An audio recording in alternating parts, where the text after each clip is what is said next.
Welcome to the Safety and Risk Success podcast with me, Christian Harris. I'm joined today by Al Hocking of ERM, and we're primarily here to speak about ERM's Global Health and Safety Survey report, which came out last year, and it's the third iteration. Al's going to share some of the key insights from that report, and then we're going to ask the question of so what?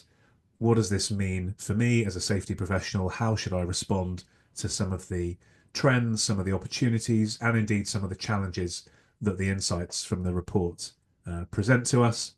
And what do we need to do to be future fit and doing well as a safety profession in the future? By the way, if you've got 5 minutes spare, we're running our own State of Safety 2025 survey, and I'd really appreciate your insights on that if you could answer some questions for me. The link for that will be below in the show notes, as will the link to the full report from the ERM survey as well. So I hope you enjoy this episode.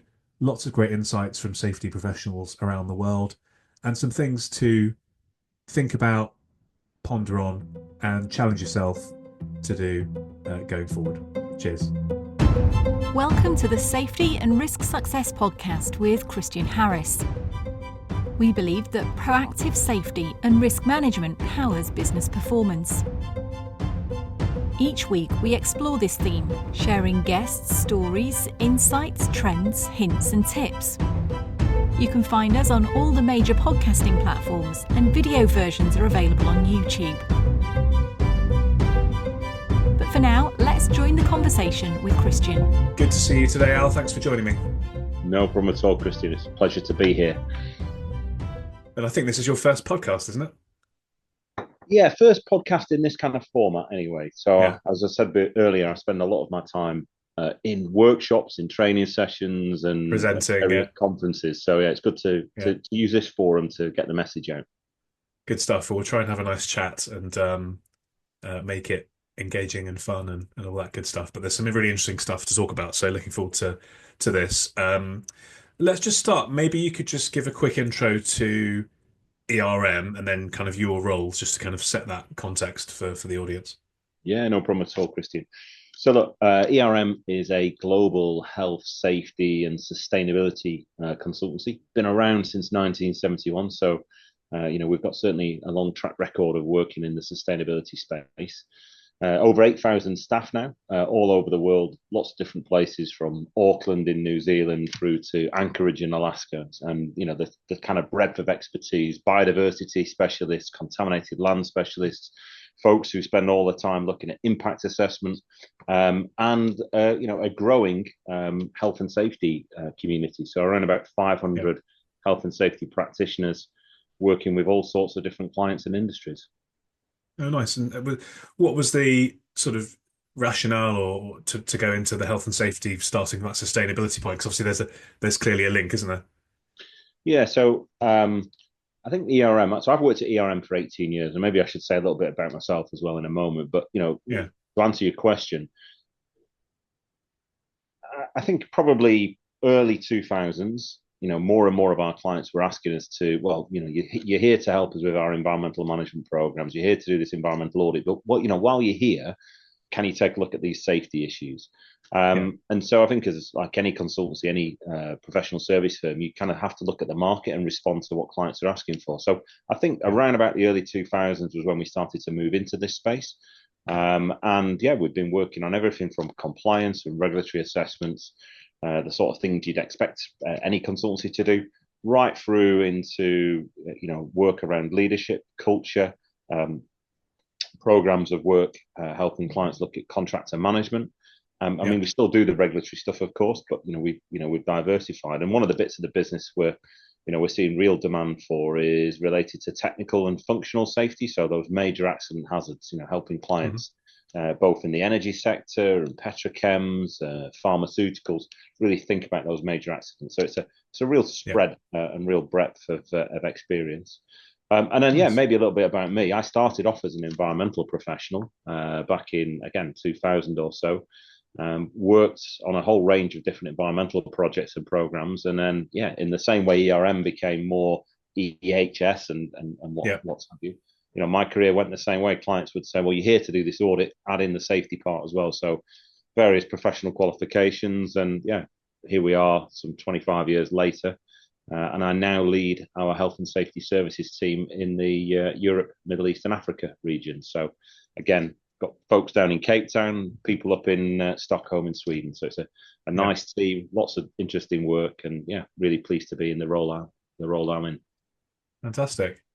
So one of the things I was really keen to speak about was your global HNS survey, which I think you've now done for the third time, or That's right. Yeah. last year was the third time. What was the kind of motivation behind that, and how's that kind of evolved, over the 3 years? So 2018 or so was the first edition of that global health and safety survey, and it came about for, I think, a couple of primary reasons. The first one, as we spend time working with our clients, they say things like, "Well, what are others doing? Is this good enough? What else should we? Where else should we be going?" And the second reason was around, thinking about how the market is changing. What are our clients looking to try and achieve in relation to health and safety? And using the insights and the discussions from those client conversations to help kind of shape our offer. What do we bring to the market? So yeah, we sat down as a group of leaders, the partners in the business working in this area in 2018, and sort of said, right, let's ask our clients, let's do it in a structured way rather than just the individual conversations. And so yeah, we put together the concept of a global health and safety survey, talking to senior health and safety professionals to begin with, working in a wide range of client organizations. And yeah, we went from there. So 2018 was the first survey. We repeated it, I think, it would have been 2020, and the report came out in early 21. And then, clients were knocking on the door and saying, well, when's the next one? We really got value from it. When's the next one going to be? So late 2020, what are we in now? 25. So late 2023 and into early 2024, we kind of started the process of gathering information, planning, and then conducting the survey. So yeah, I can tell you a bit more about the survey itself in a moment. But yeah, that's the history of it. And we're pleased with the outcomes, and probably no commitment here, but probably we'll do another one in 2 or 3 years' time. 2 or 3 years' time, yeah. I'm a big fan of surveys and anything kind of interactive to kind of get that pulse check on what's going on. I think is really valuable, but it's a huge amount of work to draw that together, isn't it? So how did you get on with like the number of people? Have you kind of managed to sort of expand that over the time as well? It kind of, almost in a way, a victim of our own success. So one of the things we do is the survey is conducted through structured sort of one-to-one interviews, kind of like the conversation we're having today. We've got a set of global questions which we apply in a uniform manner. We've got trained interviewers from different regions and countries around the world. So we do structured interviews with the participants, typically 45 minutes to an hour, cover a wide range of topics, everything from contractor safety to leadership and engagement, thinking about the use of AI or technology. I can talk a bit more about the sort of scope of coverage, but yeah, structured interviews. We gather all of that information together. And then we started to say, okay, well, what are we seeing here? What are the insights we're gathering from these conversations? And for the last 2 editions of the survey, what we decided to do was then to run some roundtable events. So inviting the participants to come together, talk about the preliminary findings. So, this is what we found. What do you think about this? Does this kind of mirror what you expected? And then more importantly, what does good look like? What does best practice look like to address this particular challenge? And the clients who took part, really were very positive about that opportunity to share, communicate with other peers, both within their sectors, but also outside of their sectors and from different geographies around the world. And then once we've gathered that information, we've got the interview information, we've got the roundtable insights, bringing it all together using our subject matter expertise in health and safety, plus some of our data scientists and statisticians to kind of number crunch and look at the data and insight. And then we wrote the report, and it was published in April of last year. Of course, I'll send you a link, and then you can share that with the listeners. Yeah, perfect. We'll definitely include that in the show notes. Very, very robust process, which is which is great to see. And I think, well, the interesting thing that you've mentioned a couple of times there is it's all about kind of sharing and best practices and so on, because at the level at which you guys are operating with your clients, there aren't clients out there who are going to come to you, I'm sure, and say, we're not sure we're compliant. I'm sure they're doing the kind of the minimum that they need to do to feel as if they're compliant. Obviously, these things something can always go wrong and these things can be challenged, but nobody's kind of starting from zero, in other words. But it is about, yeah, what can we do to be better, and what can we do? What are other people doing, as you say, and what can we learn? And sort of, I love that approach because I think it's very easy to kind of get stuck, isn't it? And think, oh, we're ticking the boxes, we're okay, but it should be a continual improvement process. No, absolutely right. And again, sometimes when we're sitting there as a team and we're kind of sort of saying, well, what are the subject matter we want to talk about? And given we've only got an hour maximum to kind of have these interviews and discussions with, it's hard actually to kind of leave some elements out and say, look, we can't do that. What I should say is, the way the study is conducted in terms of the interviews, we use this mixture of both quantitative kind of questions, so sliding scale, how do you feel about this particular subject matter from -5 to +5 on a rating scale, and then to kind of supplement that, we have open-ended free text kind of, to tell me a little bit more about that, Christian. Why do you say that? So that gives us this rich data set. But of course, then what we've got to do is kind of set some hypotheses. We're not talking PhD research here, but you do need to set some hypotheses about, okay, well, what are we trying to test here? And there are certain questions which we've asked now for 3 editions. So we're beginning to kind of get this sort of transversal or longitudinal set of information. It's really fascinating. I'll talk about one particular element later, but it's really fascinating to see how certain perceptions and views have altered over the whatever it is, 6 or 7 years now we've been doing the survey. So yeah, it's fascinating, and the subject matter and insights we get, as I say, sometimes it's a bit of a like, whoa, we've not quite expected to see that, and on other occasions it's that makes sense. That's kind of what we found before, and it's kind of more of the same. So a real mixed bag. Lots of content in there, and of course we don't have time today to get into all of it. No. There's a couple of points that I wanted to speak about specifically, but I wondered if you could just kind of maybe give 2 or 3 of the kind of key insights or highlights that came out, as a sort of way of start to frame a discussion about some of the detail. So 2 or 3 is hard, Christine. So I'll kind of go. I'll try and keep it short and sweet. A few. So what we found, and I think everyone listening and watching the podcast will probably agree with this, is that the world of work is changing, and it's changing, and that's a constant. The world has changed in my 25 years in this profession, and it continues to change. But the pace of change, I think, is at a level that's unprecedented. And that brings new challenges, and it changes not only where work is being conducted, many more people working remotely or in kind of some hybrid type fashion. It also changes the type of work. So, I've got clients asking me today about cobots in the workplace. So, how do humans and robots work together in a production setting? The types of, for example, energy systems that clients are looking at for data center backup power generation. They're introducing new hazards. They're beginning to look at things even like small modular nuclear reactors. How do you address the different risks that these different technologies are bringing into the workplace and into the world? I think the second thing we found, and again, this is no surprise probably to most of the people listening here, but is that expectations of stakeholders just continue to ramp up. What is acceptable to the board of directors, to your unions, to the people working in your business, to general society, is different today than it was only a matter of a few years ago, and certainly different from 15, 20, 25, or even further back in time. Contractor management, this has been probably a conversation I've had with clients for the best part of the last 15 years. We're using more contractors. When we think about our incidents and statistics around both serious injuries and fatalities and the more minor stuff, it's often the contractor workforce that are impacted. So, what could we do about that? So that continues to be a major theme.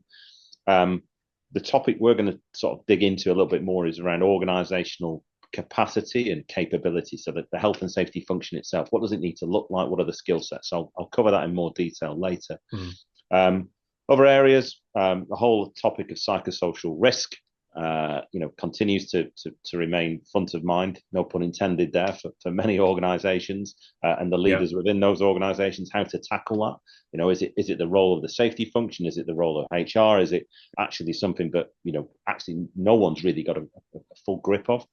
And then, implications around data and technology. How do we get the benefit of technology, new systems, new products, new processes, and embed that in our existing ways of working and adapt the ways that we work? So yeah, some broad topics there for you to think about, but it's certainly eye-opening, and there's, as I say, lots of content we can dig into. Yeah. Were there any of those that particularly surprised you in any way?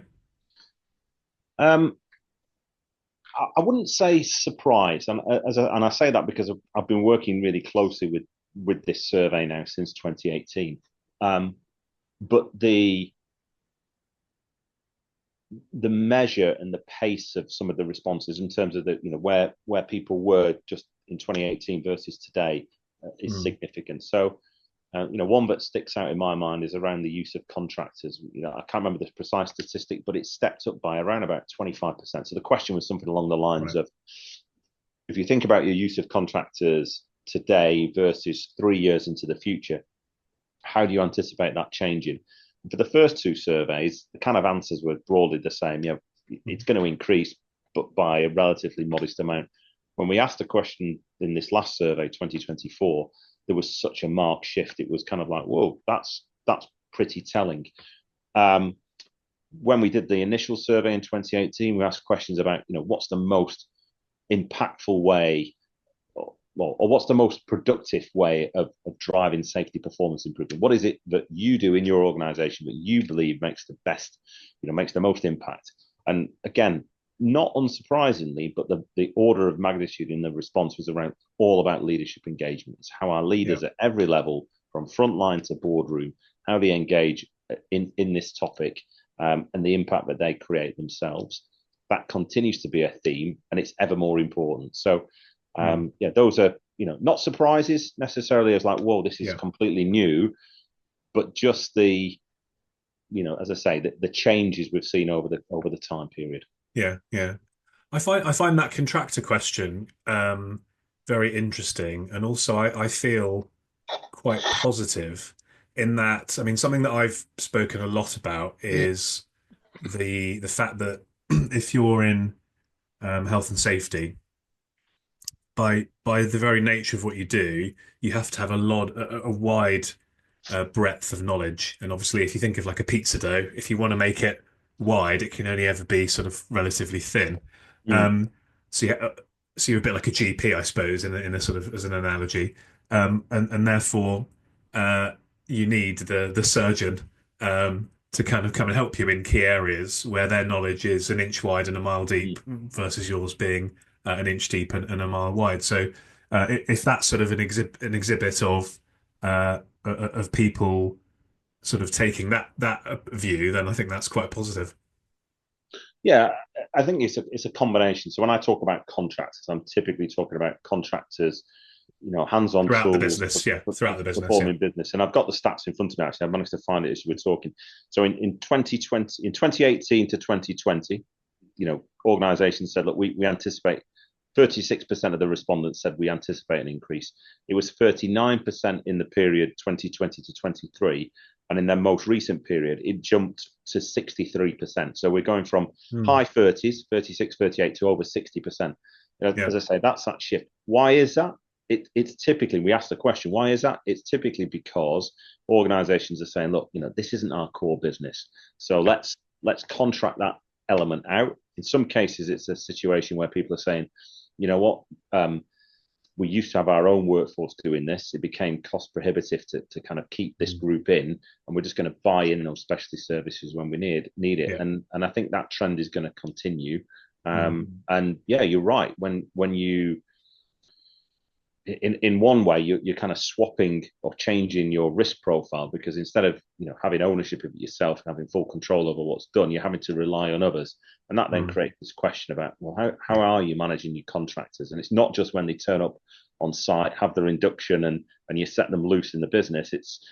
It's all of the precursor elements, the qualification, the screening, the kind of contractual elements, and I guess we've all seen probably good examples of that, and also situations where it's not quite gone right, and that continues to be a major area of focus for many of my clients, to sort of say, help us figure out how we can get more value at the front end, so we're dealing with less issues later on in the process.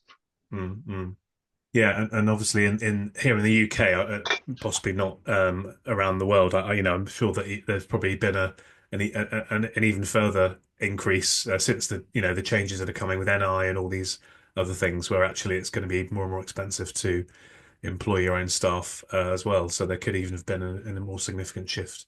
Yeah, I mean, the survey was conducted before some of those changes, exactly. and again, the social political world we operate in is creating this change, and we're not here to talk about US politics and different administration, but the changes just in North America are creating different demands. We're talking to clients and they're sort of saying, well, there may be a rowing back on regulation and a softening of regulation, but we've got our own commitments publicly stated that we need to continue to work to, and that's across not just health and safety but broader sustainability. This isn't going to go away. An administration is an administration. It will change, it will evolve, but our position and societal expectations continue to force us to step up and deliver on the commitments we've made. Yeah, absolutely. So the thing that really sort of jumped out to me from what I saw of the survey was this kind of expectation versus capacity versus capability challenge. And I know that kind of leads us into what we were planning to speak about, which is kind of, well, what does this all mean, and where do we go from here, and what do we need to address, and so on and so forth. But if I've understood it correctly, and I'm sure you're correct, you'll correct me if I haven't, there's very rapidly rising expectation from internal and external stakeholders, including public and so on and so forth, which you're sort of saying is there's no end in sight to that. So people's expectations continue to rise. But there's a concern from the respondents, I think I'm right in saying, around capacity and capability within health and safety functions to be able to meet that growing expectations. Is that sort of the right conclusion? It's absolutely. The first part, absolutely spot on. Those expectations are rising, and they're rising rapidly. Spot on. We then ask the question, okay, when you think about your health and safety capability, and principally this is within the health and safety function itself, when you think about your capacity, so this is the amount of resources you have, is it sufficient to meet those changing demands, those changing needs of stakeholders? Well, in a way, it's a little bit of a leading or loaded question, isn't it? If I said to you, hey, would you like someone to come and be able to work alongside you, Christy, and help you out? Of course, you're probably going to say yes. And so it wasn't really a surprise when we found organizations saying, yeah, we could do with more capacity in our organization. In fact, when I look at the data, I think there was again, it was done on a sliding scale. So -5 was we absolutely do not have we're very under resourced and under capacity, and +5 was we're absolutely, we've got everything we need, we're absolutely fully loaded. Well, only 3% of people said they were on that far right hand side, that we've got all the resources we need. There was about 19% slap bang in the middle. Well, I think we're kind of all right, but there's more work needed. But yeah, 50 odd percent, 55% were definitely on that left hand side. We've not got enough resources. We're under capacity, and we need to do more.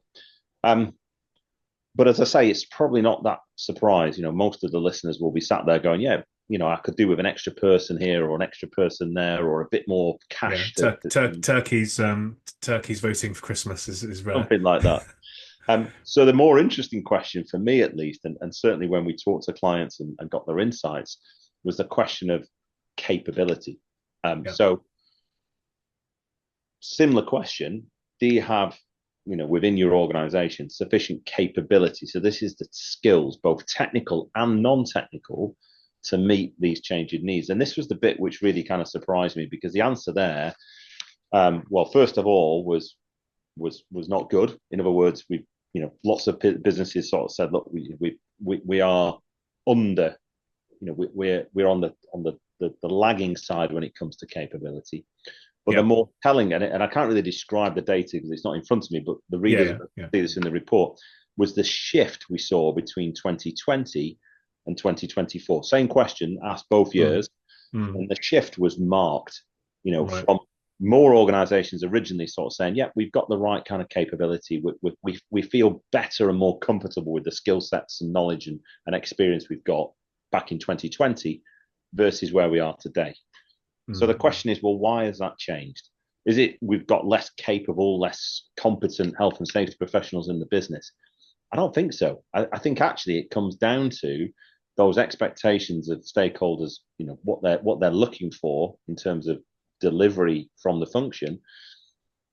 It's continued to accelerate. So, the people we had, the skill sets we had 4 or 5 years ago, we need different skill sets today. And I had a conversation in the office just earlier this morning about AI and data analytics. And we've got a particular project at the moment where a client's asking us to help us uncover some insights from their incident management data. And we've got 2 or 3 people in the team who, here in the UK, who can do that work, with their eyes closed. It's something they're familiar with. That question didn't really come up to the same extent 5 years ago, and we certainly didn't have people with the skill set. So, this is an example where the capabilities that are required are evolving, and the skills needed are evolving. But it's been a marked shift, and it's a real concern. And I guess the follow-on question is, well, okay, well, if they've not got the skill sets or the capability, what is it they're actually missing? And again, this was really not a surprise, but the level was surprising to me. And the answer here is over half. I think it was 55%, just over half, 51% of the respondents told us, look, the biggest skill gap, the biggest capability gap we've got is related to kind of non-technical or so-called soft skills. So these are things around, for example, setting priorities, leadership engagement, coaching, influence, but able to drive change in the business. So, that was by far the largest sort of topic that people raised and said that is where our skill gap, our capability gap in our function resides. And it is interesting, isn't it, the difference, because you noted that, the capacity question was slightly loaded in that, you would expect people to say, no, we don't have as much capacity as we need. But on the flip side, the capability question is actually one where you're asking them to kind of look in the mirror and perhaps to answer in a way that kind of makes them feel bad, or do you know what I mean? The capacity question, you could sort of blame the organization. We haven't been given the budget. The capability one, it's kind of shining a light on your team and what you've done and so on and so forth. So it is both very interesting to see that people are, being honest about it, I guess, which is great. And secondly, to see, therefore, what do we need to do about it? And, the conclusion that you've drawn from the data is something I've been talking a lot about over the years, and I'm sure you have as well, which is these soft skills, because, going back to what I said earlier, every business you go into will say, yeah, we're compliant. They're not saying we don't have the skills to be compliant. The question is, what can we do to get more investment so we can invest in going from kind of good, which is where most people are, to great, and that's where you can have that big impact. So I suppose that's the next bit to talk about, isn't it? What do we need to do? How can we work in this way, and what support do people need, and so on and so forth to make that shift? Yeah, exactly. I mean, if you think about just a simple example, risk assessments or job safety analysis or whatever title you want to give them, most health and safety professionals have got the skill sets to be able to complete one of these. In fact, I always argue these should be completed by the people doing the work and reviewed or checked or improved by the safety by the safety function. But what you do with that risk assessment, how you influence change in the business, the application, the hierarchy of controls, how you persuade management to make investments in engineering changes, how you engage the supervisors on the shop floor to get them to really think about, are these risks still appropriately controlled as you start work?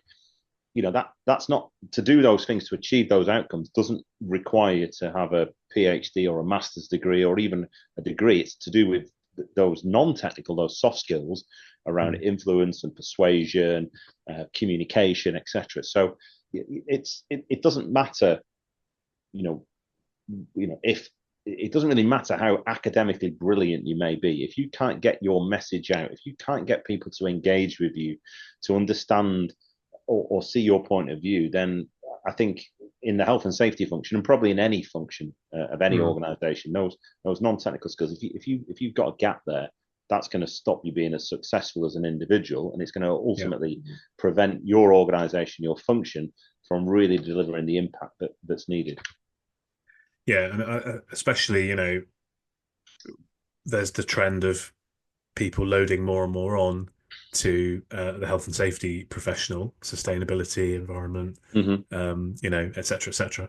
But also there's a kind of bun fight going on in lots of organizations at the moment around costs and cost control. And, you've got to be able to make that business case as to why you need this money in your department. And here are the business outcomes and the benefits and and all the other reasons that maybe aren't as quantitative as that as well, about doing the right thing and so on and so forth. But you've got to be able to put that case forward, haven't you?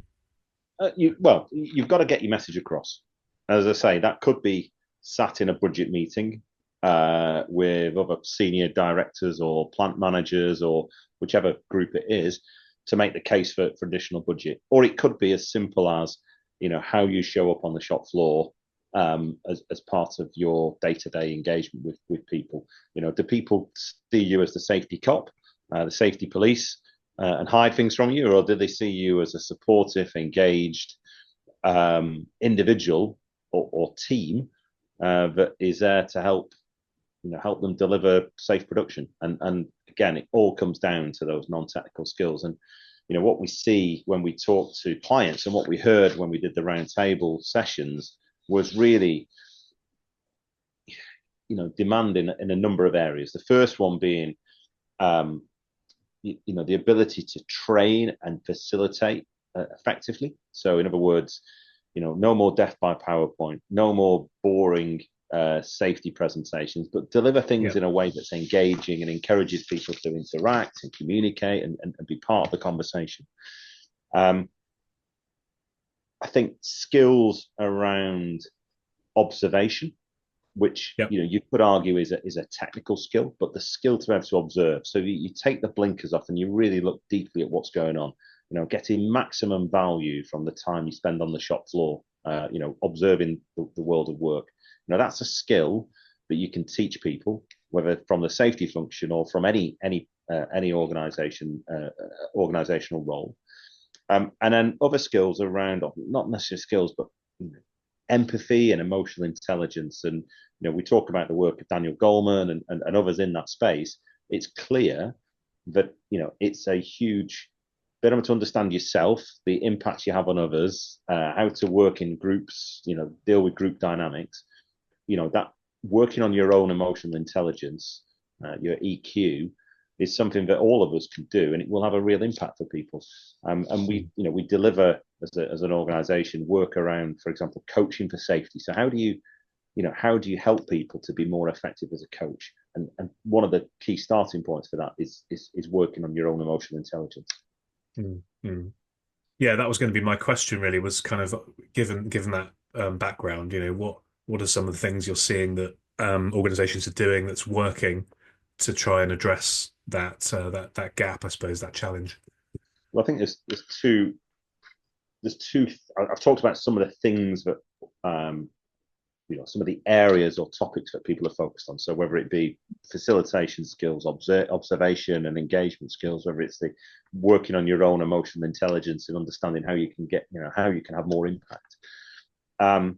what do I see organizations doing? And this is what we heard. First of all, it's investing in training and capability development for health and safety professionals in their organizations. So increasingly, perhaps buddying them up with people from different functional areas. So whether that be from production or operations, finance, marketing, to help them understand more about the wider organization in which they sit.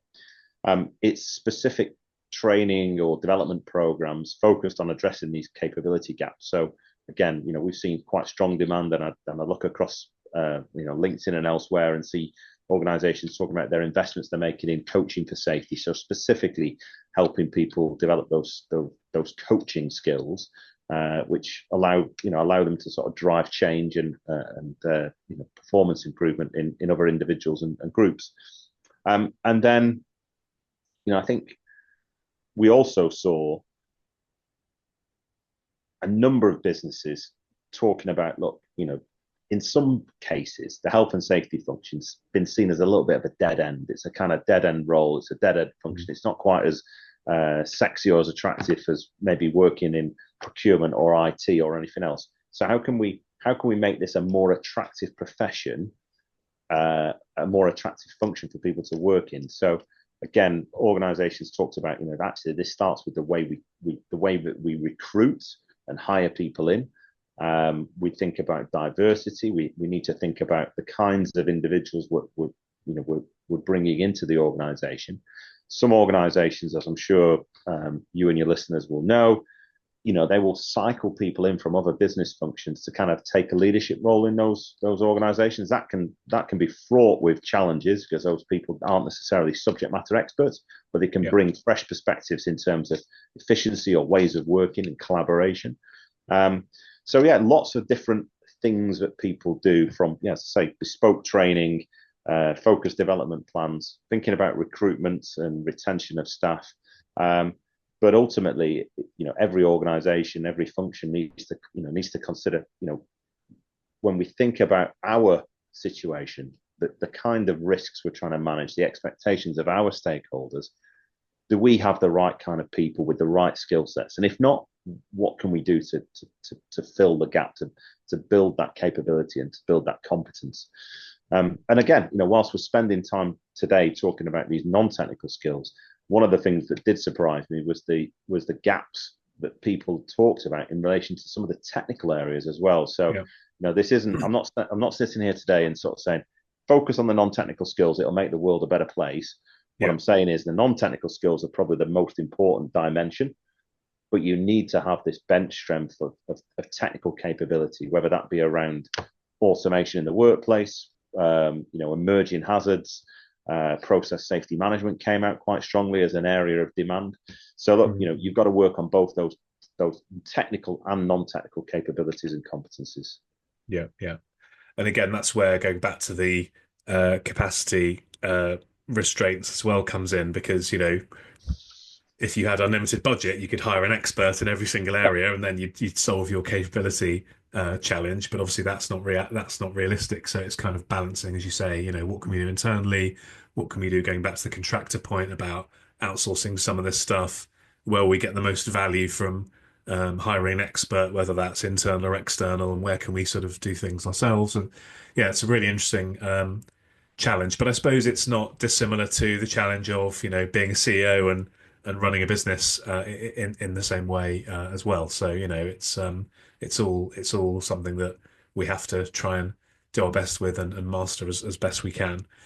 The other thing that you mentioned at the start, which I'd be keen to just cover before we start wrapping up, and it sort of leads from that question about where are we going in terms of the soft skills, is this whole piece around technology. So we've got a very rapidly changing world when it comes to tech. A big focus on obviously generative AI and the things that can do, but there's all sorts of other ways that technology is evolving as well.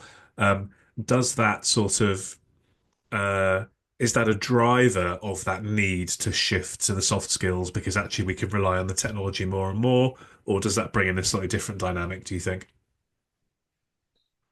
I don't think it's necessarily a case of we can rely on the technology more, therefore we don't we don't need necessarily the technical skills. I think what's important is that we, as health and safety professionals, have an understanding of the technology and software landscape.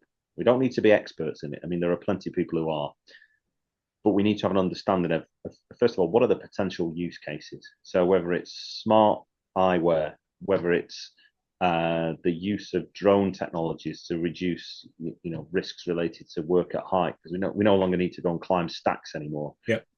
The technology is available. Many organizations are trying to figure out, or already have figured out, how to deploy it. But there's few companies I'm aware of that have really kind of said, look, this is what we're going to do. This is the change we're going to make. This is the implications. These are the benefits. It tends to be a little bit more sort of piecemeal. Yeah, siloed, yeah. And so, what's the role of the health and safety professional in this? It's first of all an awareness of what is the art of the possible. What could we be doing? How can we use computer vision? I mean, computer vision's great. Instead of having to have eyes on the ground and understand what's going on, we can use live CCTV feed, computer algorithms to analyze that data. But if the use case we can come up with is, let's make sure that Joan and Mary and Bob are all wearing their hard hats and they're also only accessing areas we want them to go to, I kind of question, is that leading us down the safety cop route, or is that actually going to make a difference? We need to understand, well, why is it that those behaviors, those situations are actually occurring? And that goes much further back in time to planning of the work, design of the layout of the factory, all of those issues. So I think as a health and safety professional, we have a duty to understand and build our awareness of these technologies and solutions, and then to begin to think about, okay, well, how can we harness them to make a real difference, so that it isn't just a sticking plaster to a problem, so it isn't just done in a piecemeal or siloed fashion, but done in a kind of collective way.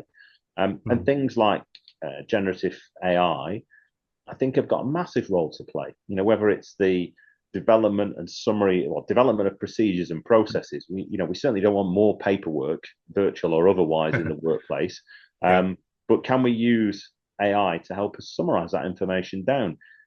If your safety professionals are spending all of the time putting together slide decks on performance data, and this was our lost time injury record, and this was this, and these are our incident statistics, and this is the last hypo event that we recorded.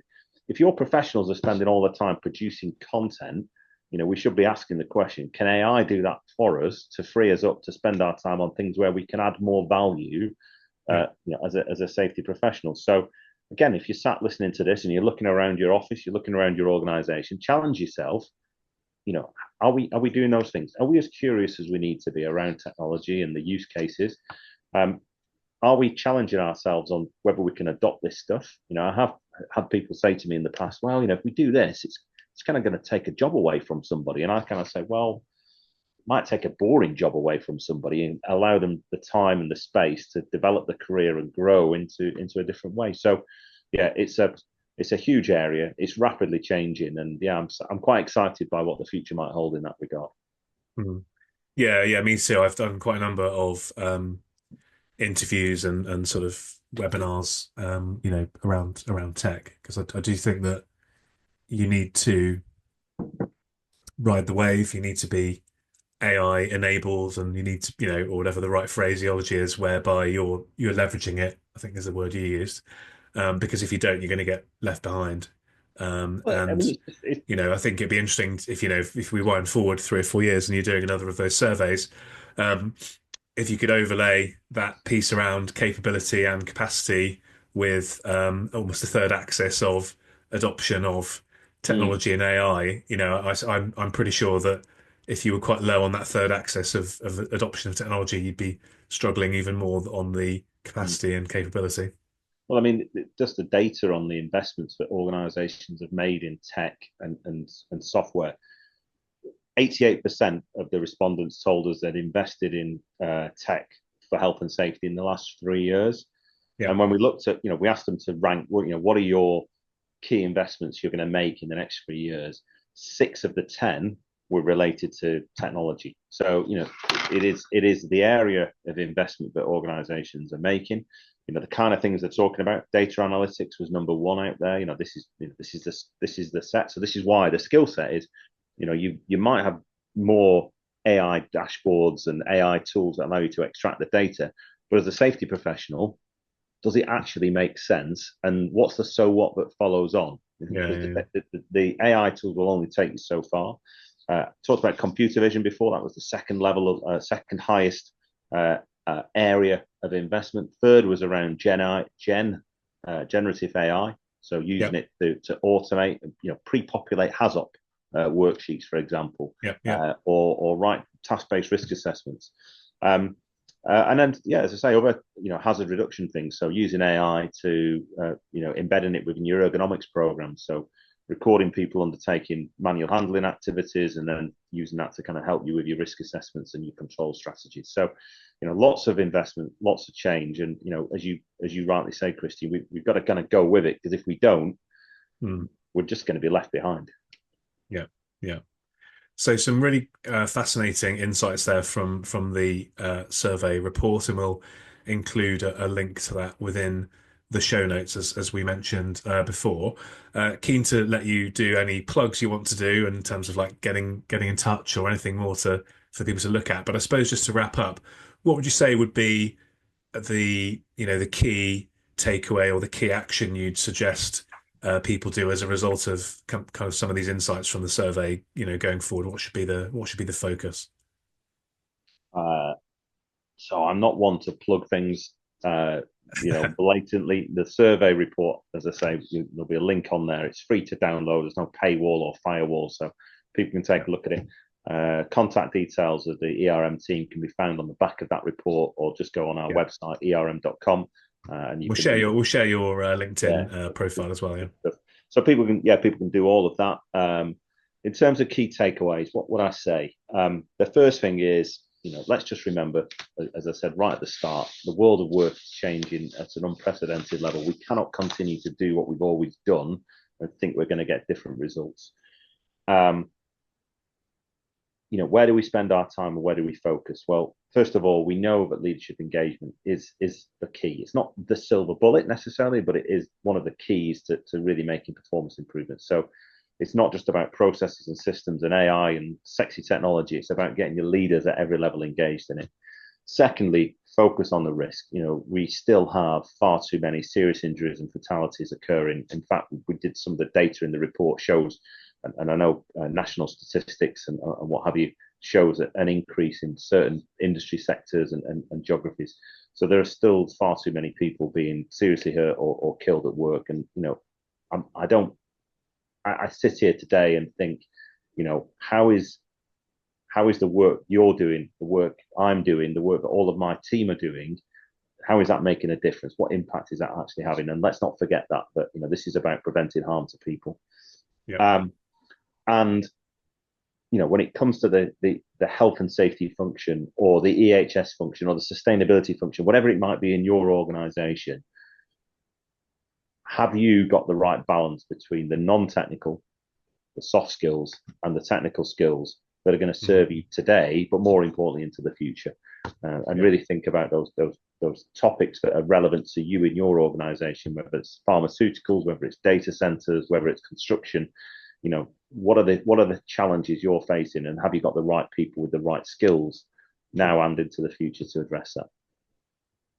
Fantastic. Well, Al, thank you so much for joining me today and running through that. We covered a lot of ground there, and I'm sure people will have got a lot from it. Really appreciate it.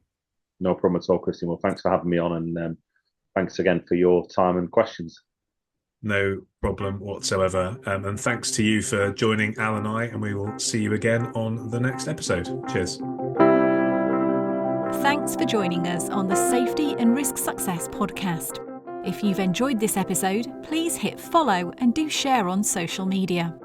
Does anyone you know spring to mind as a great guest, even yourself? If so, please contact us on podcast@slipsafety.co.uk. See you next week for another episode.